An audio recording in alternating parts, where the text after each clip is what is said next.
पहला प्रश्न ये रहा आपके सामने और आपको इसका उत्तर बताना है। मौर्य साम्राज्य की स्थापना लगभग 2300 साल पहले हुई थी।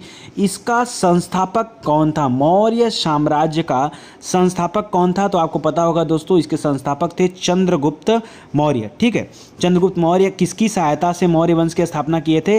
तो कौटिल्य की सहायता से किए थे। कौटिल्य का दूसरा नाम विष्णुगुप्त था, तीसरा नाम चाणक्य था। चाणक्य नाम तो सुना होगा ना, चाणक्य। और इन्होंने किस वंश को हटा करके मौर्य वंश की स्थापना किया था? तो नंद वंश की समाप्ति करके। नंद वंश का संस्थापक कौन था? तो महापद्मनंद था। और आखिरी राजा नंद वंश का कौन था? तो घनानंद था, घनानंद। ठीक है, घनानंद। याद रखिए, ये सारे प्रश्न याद रखिए, मोस्ट इंपॉर्टेंट है। और एक बात याद रखिए दोस्तों, जो भी एनसीईआरटी आप लोग पढ़ते हैं ना, अगर उसका क्वेश्चन आंसर आप नहीं कर रहे हो, मतलब आप अपनी लाइफ में बहुत बड़ी गलती कर रहे हो।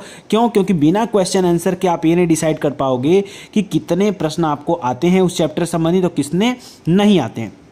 चलिए, इसी के साथ दूसरा प्रश्न है, कौटिल्य द्वारा लिखित प्रसिद्ध पुस्तक का नाम बताइए, इनमें से क्या है? पहला अष्टाध्यायी, दूसरा अर्थशास्त्र, तीसरा है मालविकाग्निमित्रम और चौथा है अभिज्ञान शाकुंतलम। तो दोस्तों आपको पता होना चाहिए, कौटिल्य ने लिखा था अर्थशास्त्र। चाणक्य ने किसकी रचना किया? अर्थशास्त्र की। रही बात अष्टाध्यायी की, तो अष्टाध्यायी एक व्याकरण की रचना है जिसकी रचना किया है पाणिनि ने, महर्षि पाणिनि ने किया है। और मालविकाग्निमित्रम और अभिज्ञान शाकुंतलम ये कालिदास जी की सबसे अद्भुत रचना माना जाता है, कालिदास। ठीक है, तो ये सब याद रखिएगा। कालिदास नवरत्न थे किसके यहाँ? चंद्रगुप्त विक्रमादित्य के यहाँ, चंद्रगुप्त द्वितीय इसको भी बोला जाता है, उसके यहाँ जो है उसके दरबार के नवरत्नों में से एक थे। मौर्य वंश में 3 महत्वपूर्ण राजा हुए हैं। किस वंश में? मौर्य वंश में 3 बहुत महत्वपूर्ण राजा हुए हैं। इन राजाओं का सही वंशानुक्रम क्या है ये बताना आपको। तो आपको पता होगा, जाहिर सी बात है यार, पहले चंद्रगुप्त मौर्य थे, दूसरे नंबर पे बिंदुसार थे और तीसरे नंबर पे अशोक। ठीक है, चंद्रगुप्त मौर्य के लड़के बिंदुसार, बिंदुसार के पुत्र कौन थे? अशोक थे, याद रहेगा। और लास्ट में अशोक के बाद और बहुत सारे शासक आए, बट ये तीनों जो है ज़्यादा इंपॉर्टेंट थे। ओके, चलिए आगे देखते हैं। आगे है, मौर्य साम्राज्य की राजधानी निम्नलिखित में से कौन सी थी? ये एकदम आसान सा प्रश्न है। मौर्यों की राजधानी, क्योंकि मौर्य जो थे मगध पे अपना राज्य किए हुए थे, और मगध की राजधानी कहाँ थी दोस्तों? तो पाटलिपुत्र थी। पाटलिपुत्र, इसको आधुनिक समय में पटना के नाम से जाना जाता है। अच्छा, पाटलिपुत्र की स्थापना किसने किया था? तो उदयन ने किया था। हर्यक वंश का शासक था उदयन। ठीक है, याद रखिएगा। और रही बात उज्जैन, तक्षशिला और सांची का, तो ये महत्वपूर्ण नगर जरूर थे, बट ये राजधानी नहीं थी, मगध की राजधानी नहीं थी। तक्षशिला की बात करें तो यह उत्तर पश्चिम और मध्य एशिया के लिए आने जाने का जो मार्ग था उस पर पड़ता था। और उज्जैन की बात करें तो उत्तरी भारत से दक्षिणी भारत के आने जाने वाले मार्ग पर पड़ता था। और सांची की बात करें तो आगे चल के अशोक के समय में सांची में स्तूप बना है, यह मध्य प्रदेश में जगह का नाम है। ठीक है, आगे देखिए, अनेक स्थानों में से अशोक के शिलालेख मिले हैं। बहुत सारे स्थान हैं जहाँ से अशोक के शिलालेख मिले हैं। निम्नलिखित में से किस स्थान पर अशोक के शिलालेख प्राप्त हुए ये आपको बताना है। पहला है कांधार, दूसरा है ब्रह्मगिरी, तीसरा है जौगढ़ और चौथा है गिरनार और पांचवा है लुम्बिनी। इसमें से पूछ रहा है कौन कौन से जगह पर पाए गए हैं।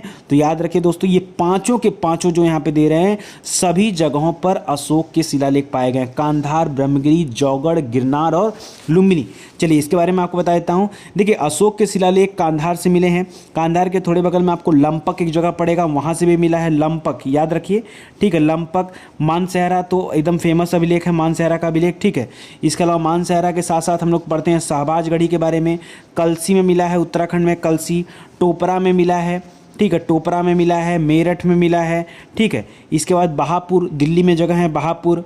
लुम्बिनी में मिला है, रामपुरवा मिला है, लौरिया में मिला है, अरराज में मिला है, गुज्जर में मिला है, सारनाथ है, कौसाम्बी है, रूपनाथ है, सांची है, पनगुरिया है, गिरनार है, गुजरात वाला, जौगढ़ है। जौगढ़ कहाँ पड़ता था? एक कलिंग को बोला जाता था, कलिंग। ठीक है, सोपारा है, सन्नाती है, मस्की है, गुर्जरा है, येरागुडी है, ब्रह्मगिरी है।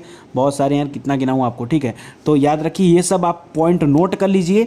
ठीक है, जितना मैं बोला हूँ उसको सुन कर चाहो तो नोट कर लो, मोस्ट इंपॉर्टेंट है सब। चलो आगे देखो, कर और नजराना, ये मैं आपको जिस समय पढ़ा रहा था अशोक वाला चैप्टर, आपको बताना था दोस्तों, ये टैक्स और नजराना में थोड़ा सा अंतर होता है, आप याद रखना, ये पूछ सकता है एग्जाम में। देखो आज पूछ दिया आपके सामने। कर और नजराना के संबंध में विचार कीजिए कौन सा सही है। तो पहला दे रहा है दोस्तों, कर अनियमित ढंग से एकत्रित किए जाते थे।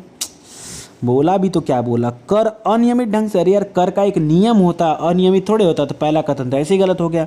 दूसरा है, नजराना राज्य द्वारा नियमित रूप से लिया जाता था। नहीं, नजराना जो था दोस्तों यह अनियमित ढंग से लिया जाता था, जबकि टैक्स जो होता था यह नियमित रूप से लिया जाता था। तो उल्टा लिख दिया है, इसके वजह से गड़बड़ हो गया है यहाँ पर। तो इस तरह से तो यार दोनों कथन गलत हो जाएंगे। जी हाँ, आपका आंसर बिल्कुल सही है, दोनों क्वेश्चन यहाँ पे गलत हो जाएंगे। अच्छा, एक बात और याद रखिएगा, नजराना विविध चीज़ों के रूप में प्राप्त होता था। प्रायः लोग क्या करते थे कि लोगों को जो इच्छा होती थी स्वेच्छा से, कोई दाल, कोई चावल, कोई कुछ अपनी इच्छा से लोग दिया करते थे, वो होता था नजराना। ठीक है, तो ये छठा रहा। सातवां प्रश्न है, मौर्य प्रशासन के संदर्भ में निम्नलिखित कथनों पर विचार कीजिए। जरूर करेंगे, कराओगे तो करबे करेंगे। पहला दे रहा है, राजकुमारों को अक्सर प्रांतों में राज्यपाल या गवर्नर के रूप में भेजा जाता था। बोलो पढ़ाया हूँ कि नहीं? पढ़ाया हूँ ना। जहाँ पर सम्राटों का सीधा शासन था, वहाँ राजा द्वारा नियुक्त अधिकारी कर वसूलते थे। तो कौन सा कथन सही? दोनों सही बोल रहा है मेरे भाई, पढ़ाया हूँ इसके बाद ही बोल रहा हूँ। ठीक है, याद रखिए दोनों कथन सही है। सीधे नियंत्रण वाले क्षेत्रों में राजकुमारों को राज्यपाल के रूप में भेजा जाता था। पाटलिपुत्र और उसके आसपास के इलाकों पर सम्राट का सीधा नियंत्रण था। यहाँ कर वसूली के लिए राजा जो है अपने अधिकारी नियुक्त करते थे। जो भी व्यक्ति या जो भी राजा के आदेशों का उल्लंघन करता था, ये अधिकारी उन लोगों को सजा भी देते थे। इनमें से कई अधिकारियों को जो है अस्थायी वेतन भी प्रदान किया जाता था। अच्छा, एक बात और याद रखिएगा, इन अधिकारियों की भी जो है जासूसी की जाती थी और उन पर नज़र रखने के लिए कुछ जो है खुफिया गुप्तचर लगे होते थे, जो इन पे नज़र रखते थे कि अधिकारी सही ढंग से काम कर रहे हैं कि नहीं कर रहे हैं। ये बात भी आप याद रखिएगा। आठवां प्रश्न है, मौर्य प्रशासन से जुड़े निम्नलिखित कथनों पर विचार कीजिए। पहला दे रहा है, मौर्य प्रशासन के छोटे क्षेत्र या प्रांतों पर तक्षशिला या उज्जैन जैसी प्रांतीय राजधानियों से शासन किया जाता था। ये भी आपको पढ़ाया हूँ, क्योंकि क्षेत्र काफ़ी बड़ा हो चुका था और ऐसे में राजधानियाँ जो है 2-3 प्रांतीय राजधानियाँ बनानी पड़ती थी ताकि शासन प्रशासन ठीक ढंग से किया जा सके। तो पहला वाला हो जाएगा सही। दूसरा है, मौर्य शासक आवागमन के लिए महत्वपूर्ण मार्गों और नदियों पर नियंत्रण रखने का प्रयास करते थे। तो ये आप हमको बता दीजिए, ये सही कि नहीं। तो दोस्तों ये भी जो है सही है। आगे है, प्रदेशों में रहने वाले लोग मौर्य अधिकारियों को नजराना भेंट किया करते थे। हाँ, समय समय पर अनेक लोग अनेक तरह का नजराना, कर, जो भी इच्छा होता था वो भेंट किया करते थे।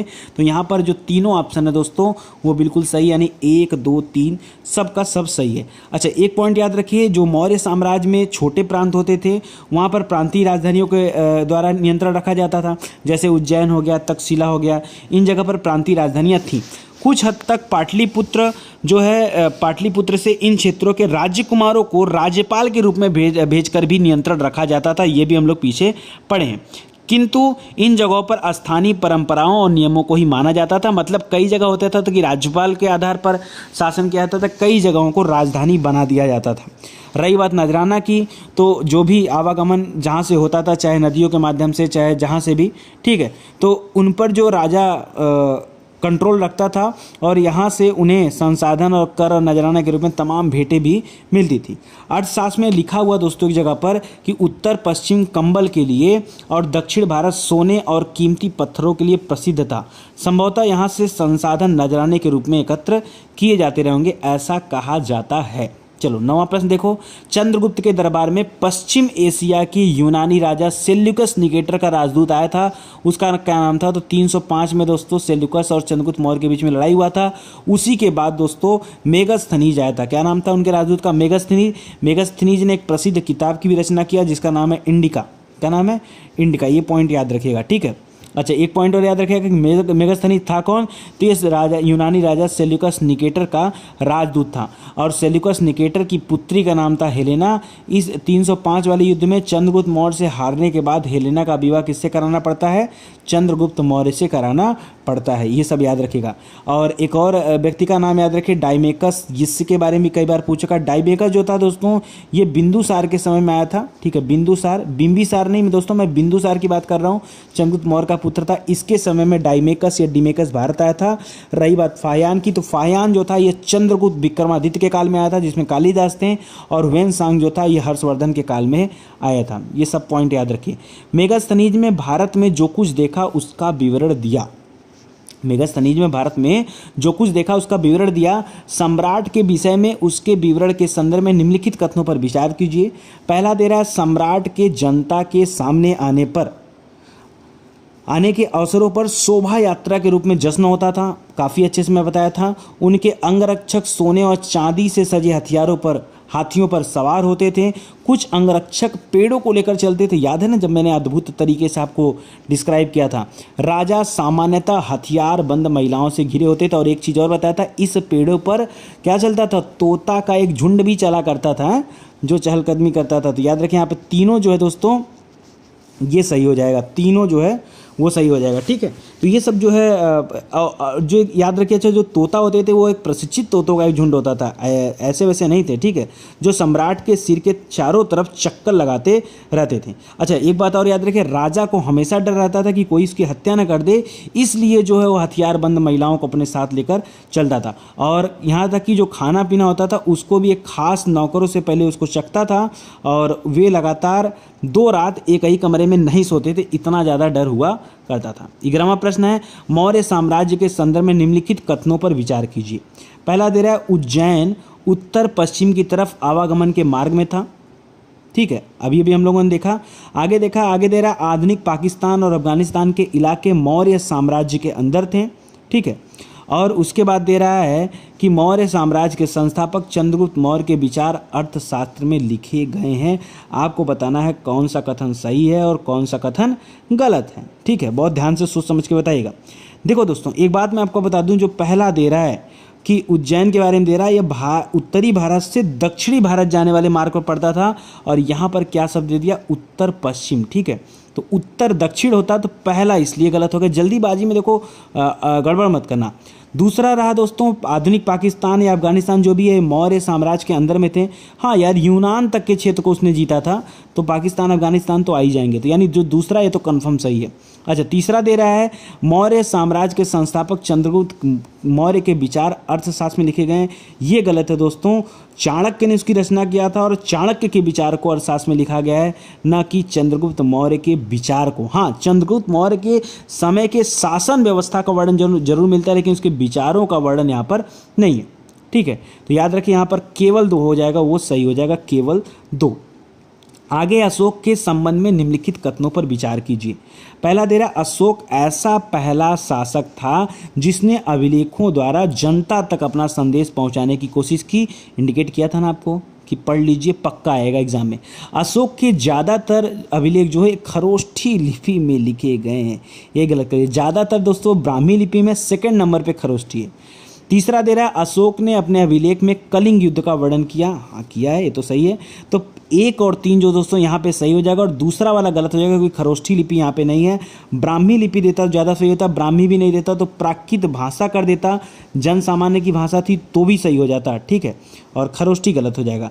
अच्छा, रही बात कलिंग युद्ध का वर्णन, तो कलिंग जो था ये उड़ीसा का प्राचीन नाम है। ठीक है, अशोक ने अपने एक अभिलेख में कलिंग युद्ध का वर्णन किया है। उसने कहा है कि राजा बनने के 8 साल बाद उसने कलिंग का विजय किया और लगभग 1.5 लाख से अधिक लोग बंदी बनाए गए, 1 लाख से अधिक लोग मारे गए, और उसी के बाद इसको अपार दुख होता है। तत्पश्चात अशोक ने जो है इस हत्या को छोड़ देता, हमेशा हमेशा के लिए युद्ध की नीति जो है त्याग देता है।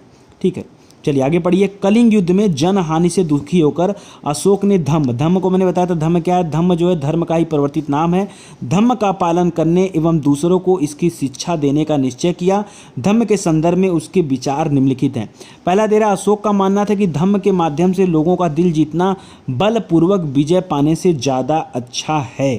ठीक है, बिल्कुल सही बात है, गलत तो बोल नहीं रहा है। दूसरा दे रहा है, वह चाहता था कि उसके बाद उसके बेटे और पोते भी युद्ध न करे, इसके बदले वे धर्म की अभिवृद्धि में अपना योगदान दे। बिल्कुल सही दोस्तों, चाहे वो कुणाल हो, चाहे वो दशरथ हो, चाहे वो कोई भी हो। ठीक है, आगे के जितने भी राजा आए हैं, ठीक है, महेंद्र, संघमित्रा, जो भी रहे हैं, पुत्र पुत्रियाँ, सब के सब क्या थे, सब के सब लोग ने क्या किया, धर्म की अभिवृद्धि में ही योगदान दिया, कभी भी उसको पीछे नहीं ले गए। तो 1 और 2 जो है दोनों सही हो जाएगा यहाँ पर।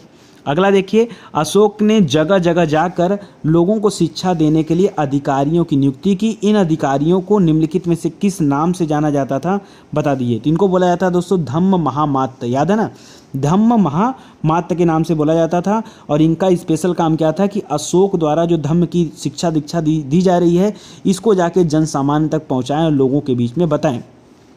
15वां प्रश्न है, धम्म के प्रचार के लिए अशोक ने जिन साधनों का प्रयोग किया उनके संदर्भ में विचार कीजिए। अशोक ने अपने संदेश कई स्थानों पर शिलाओं और स्तंभों में खुदवाए खुदवाए थे यार कंफर्म। उसने अधिकारियों को आदेश दिया कि वे राजा के संदेशों को उन लोगों को पढ़कर सुनाएं जो खुद पढ़ नहीं सकते थे, बिल्कुल सही है। अशोक ने धम्म के विचारों को प्रसारित करने के लिए सीरिया, मिस्र, ग्रीस तथा श्रीलंका में भी अपने दूत भेजे। जी हाँ दोस्तों, ये भी सही है, इसलिए यहाँ पर जो राइट आंसर हो जाएगा क्या हो जाएगा 1, 2 और 3। तो कर ले जाओगे ना, बिल्कुल आसान सा प्रश्न है मेरे भाई, अब तो कर ही ले जाओ। आधुनिक भारत की ज़्यादातर लिपियाँ पिछले वर्षों में निम्नलिखित में से किस लिपि से उत्पन्न हुई हैं?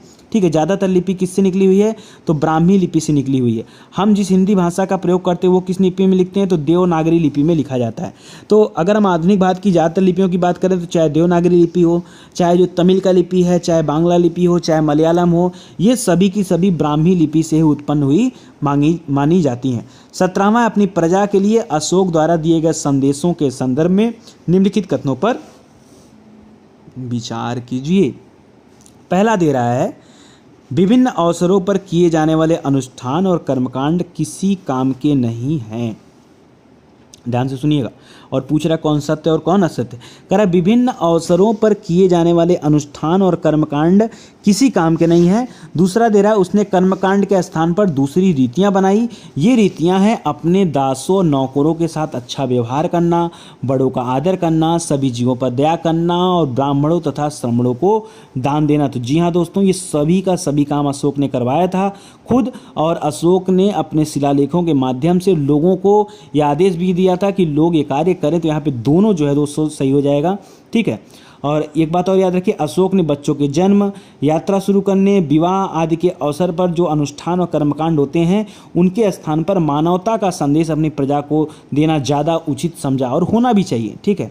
18वां प्रश्न है, दक्षिण भारत में स्थित एक जगह का नाम है अरिकामेडु। अरिकामेडु का रोमन नाम निम्नलिखित में से कौन सा है, बता दीजिए।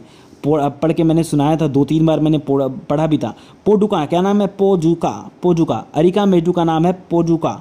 अरिकामेडु, बोरीगाजा, मछलीपट्टनम, मुजिरिम, ये सभी प्राचीन काल के पत्तन थे, बंदरगाहों के नाम थे, जो नीचे दिया हुआ है, ठीक है। व्यापार के संदर्भ में दक्षिण भारत के पत्तन काली मिर्च और अन्य मसालों के निर्यात की दृष्टि से काफ़ी महत्वपूर्ण थे। और ये रहा आज के लिए आखिरी प्रश्न आपके सामने, निम्नलिखित में से कौन भारत आए विदेशी आक्रमणकारियों का सही क्रम है? तो याद रखिए दोस्तों, सबसे पहले आक्रमण किया था हिंद यवन ने, दूसरे पर आक्रमण किया था शकों ने। हिंद यवन के बाद कौन आए थे? शक आए थे, और तीसरे नंबर पे आए थे हिंद पार्थियन। अच्छा, हिंद पार्थियन बाद में करेगा, पहले हिंद यवन, शक, फिर पार्थियन, फिर लास्ट में कुषाण, ठीक है। तो यहाँ पे जो सी ऑप्शन है वो बिल्कुल सही हो जाएगा। याद रखिए, मौर्यों के बाद बहुत सारे विदेशी शासक हुए, जिसमें हिंद वन पहले थे और शक जो थे दूसरे नंबर पे थे। शकों के बाद हिंद पार्थियन, या पार्थियन को पहलो भी बोला जाता था, और लास्ट में जाके कुषाण आए हैं, ठीक है, याद रखिएगा। उसके बाद गुप्त शासक आ गए हैं, ठीक है। तो ये प्रश्न याद रखिएगा। इसी के साथ ये चैप्टर होता है समाप्त। और एक बात और कहना चाहूँगा दोस्तों कि अगर आपको वीडियो अच्छा लगा हो तो प्लीज़ आप इसको शेयर करिए, ताकि ज़्यादा से ज़्यादा भाई बहन इसको देख पाएँ।